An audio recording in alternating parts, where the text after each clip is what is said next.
बागेश्वर जिले के खरकटमटा गांव में आज भी तांबे से बनने वाले बर्तनों की गूंज दूर घाटियों में सुनाई पड़ती है। आग में तपने के बाद तांबे को कुशल कारीगरों के हाथ जब लगते हैं तो वो हर रोज की दिनचर्या में काम आने वाले नाना प्रकार के बर्तनों में ढल जाते हैं।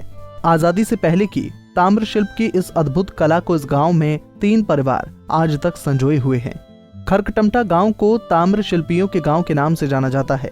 आजादी से पहले खरकटमटा समेत जोशी गांव, देवलधार, टमटियूडा, बेलोना आदि गांव में ताम्र शिल्पी तांबे से परंपरागत तरीके से उपयोगी बर्तन, गागर, तौले, वाटर फिल्टर के साथ ही पूजा, धार्मिक अनुष्ठान एवं वाद्य यंत्र, तुरही, रणसिंह ही बनाते थे। इस काम में महिलाएं भी उनकी मदद किया करती थी। तब ताम्र शिल्प उनका परंपरागत उद्यम माना जाता था। आजादी के बाद ये उद्यम काफी फैला भी और अपने औजारों को साथ लेकर शिल्पी भी गांव-गांव जाकर लोगों के तांबे के पुराने बर्तनों की मरम्मत किया करते थे। खरकटमटा गांव के 62 साल की उम्र के अनुभवी शिल्प कारीगर सुंदर लाल बताते हैं कि पहले तांबे का काम हर घर में होता था। धीरे धीरे युवा पीढ़ी बाहर नौकरी पर लगी तो ये काम कम होता चला गया। अब गांव में सिर्फ 3 परिवार ही इस काम को कर अपनी आजीविका जुटा रहे हैं। शिल्प कारीगर सुंदर लाल को उनकी शिल्प कला के लिए उत्तराखंड सरकार के साथ ही उद्योग विभाग से भी सम्मान मिल चुका है। ये काम हमारे पुश्तैनी काम है। हमारे बुजुर्ग जो थे आज़ादी से पहले से यही काम करते आते थे। इस काम करते करते मुझे 50 साल हो गए। 50 साल से यह काम करते आया हूँ। फिल्टर, गागर, तौला, कचेरा और मतलब कोई भी आइटम, लोटा, जग, परात और छोटे कलश, गुलदस्ते, ये हुड़के, ढोलक, कोई भी चीज़ को देखता हूँ तो बना लेता हूँ।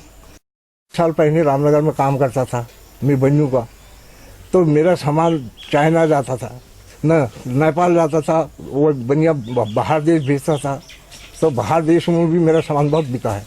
तांबे और पीतल को जोड़कर बने गंगा जमुनी उत्पाद और पात्रों के विभिन्न हिस्सों को गर्म कर और फिर पीट कर जोड़ने की तकनीक इस शिल्प और शिल्पियों की खासियत होती है। मेरे पापा श्री ही मेरे गुरु रहे थे। मैं बचपन से अपनी पढ़ाई के दौरान से ही एक कार्य पर रत हूँ।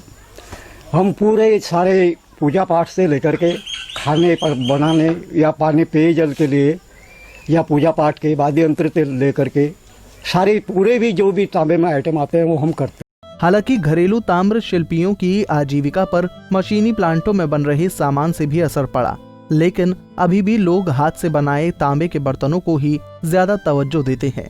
हाथ से बने तांबे के बर्तन काफी मजबूत और शुद्धता के लिए होते हैं। सर, हम ये जो हमारा काम चलता है ये हम टमटा लोग हैं, तो हमारे पुश्तैनी कार्य है हमारा ये।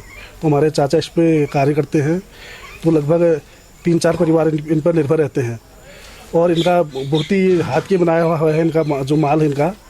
तो सर ये मशीनों से काफी हद तक अच्छा है। ताम्र व्यवसाय को उसकी पहचान दिलाने के लिए केंद्र सरकार ने SC/ST हब योजना बनाई ताकि ताम्र शिल्पियों को इसका फायदा मिल सके। इस योजना के तहत हस्त निर्मित तांबे से बने पूजा पात्रों को 4 धाम में बेचा जाएगा। पंजाब केसरी टीवी के लिए बागेश्वर से जगदीश उपाध्याय की रिपोर्ट।